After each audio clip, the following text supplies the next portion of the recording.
My channel மலரும் மொட்டுக்கள். அதிசய வளையல். ஒரு குட்டி கதையை நம்ம பார்க்கலாம். முன்னொரு காலத்துல ரத்னபுரி அப்படிங்கிற ஒரு சிற்றூர் இருந்துச்சு. அந்த சிற்றூர்ல ஒரு வளையல் வியாபாரி வசிச்சுட்டு வந்தார். அவரு சந்தைக்கு போயிட்டு தினமும் அழகழகான கலைப்பொருட்களை எல்லாம் வாங்கிட்டு வந்து ஒவ்வொரு ஊரா சென்று வியாபாரம் பண்ணிட்டு வந்தார்.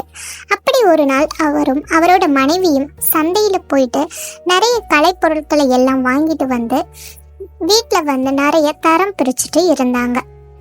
அதில் அழகான ஆபரணங்கள், அகல் விளக்குகள், மண்பானங்கள், இப்படிப்பட்ட நிறைய பொருட்களை எல்லாம் தரம் வாரியாக பிரித்தாங்க. அப்போது அவரோட மனைவி ஒரு ஜோடி வளையல்களை பார்த்து ரொம்ப ஆசைப்பட்டார்.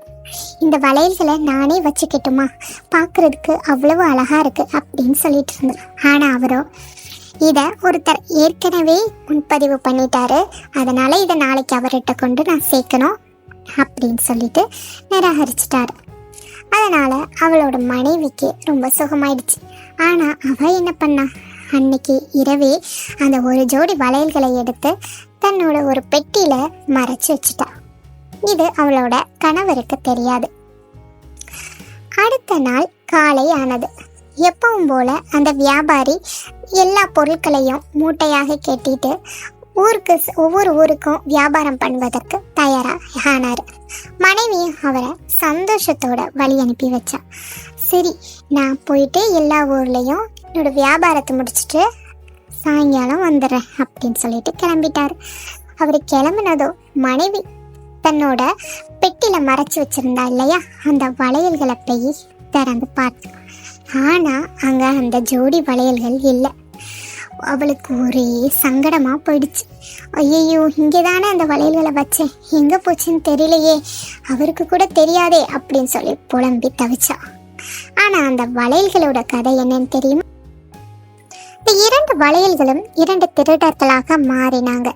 அந்த வீட்டை விட்டு தப்பிச்சு போனாங்க.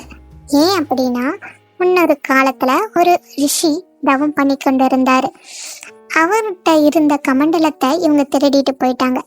முனிவரோட சாபத்தினால இவங்க ஒரு ஜோடி வளையல்களாக மாறிட்டாங்க. ஆனா முனிவர் சொல்லியிருந்தாரு, உங்களோட வளையல்களா இருக்கும்போது உங்களை யாரு அழகா இருக்குன்னு சொல்லி மறைச்சு வைக்கிறாங்களோ அப்போது மீண்டும் மனிதர்களாக சாப விமோச்சனம் பெறுவீங்கன்னு சொல்லியிருந்தாரு. அதே போலவே வியாபாரியோட மனைவியினால இவங்க சாப விமோச்சனமும் பெற்றாங்க. 2 திருடர்களும் வழிநெடுக நடந்து போய்கிட்டு இருக்கும்போது, இனிமே நம்ம திருடக்கூடாது, உண்மையா உழைச்சு சாப்பிடணும் அப்படின்னு சொல்லி பேசிட்டு போனாங்க. ஆனா வியாபாரியோட மனைவிக்கு எதையாகிலும் செய்யணும், அவங்க நம்மளுக்கு சாப விமோச்சனம் கொடுத்தாங்க இல்லையா அப்படின்னு சொல்லிட்டு வியாபாரியிடமே நடந்து போனாங்க.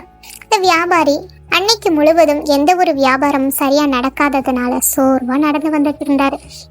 இவங்க வியாபாரி இடத்துல போயிட்டு விலை மதிப்பற்ற நிறைய பொருட்களை எல்லாம் கொடுத்தாங்க.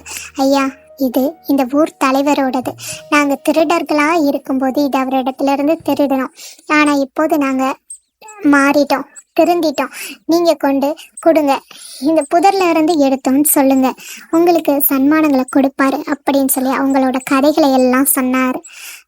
2 பேரும் சொன்ன கதைகளை கேட்ட அந்த வியாபாரி அவங்க மேல இறக்கப்பட்டு அந்த பொருட்களை எல்லாம் அந்த ஊர் தலைவரிடத்துல எடுத்துட்டு போய் கொடுத்தாரு. ஊர் தலைவரும் இதை பார்த்து மகிழ்ச்சி அடைந்து அவருக்கு நிறைய வெகுமானங்களையும் சன்மானங்களையும் வியாபாரிக்கு வழங்கினாரு. அப்போது அந்த வியாபாரி ஊர் தலைவரிடத்துல இருந்து வெகுமானங்களை வாங்கி கொண்டு வீட்டுக்கு நடந்து போனாரு. அப்போது வழிநெடுகுல அவரோட மனைவியை பத்தி யோசிச்சாரு. அவ அழகான அந்த வளையல்களை ஆசைப்பட்டாலே, அவளுக்காக ஒரு ஜோடி வளையல்களை வாங்கணும்னு சொல்லிட்டு ஒரு ஜோடி வளையல்களை பரிசா வாங்கி கொண்டு வீட்டுக்கு போனாரு. ஆனா மனைவி இந்த வளையல்கள் இல்லாம அவரிடத்துல என்ன பதில் சொல்றது அப்படின்ட்டு யோசிச்சுட்டு இருந்தா. ஆனா கணவர் வந்து அவளிடத்துல அந்த பரிசு பொருளை கொடுத்தாரு. நடந்த விஷயங்கள் எல்லாத்தையும் மனைவிடத்துல சொன்னார். அதற்கப்புறம் மனைவியும் அந்த பரிசு பொருளை சந்தோஷமாக வாங்கிட்டு அதை தன்னோட கையிலையும் போட்டுக்கிட்டா. 2 பேரும் சந்தோஷமாக வாழ்ந்துட்டு வந்தாங்க. தேங்க்யூ ஃபார் வாட்சிங் மலரும் மொட்டுக்கள். Don't forget to subscribe.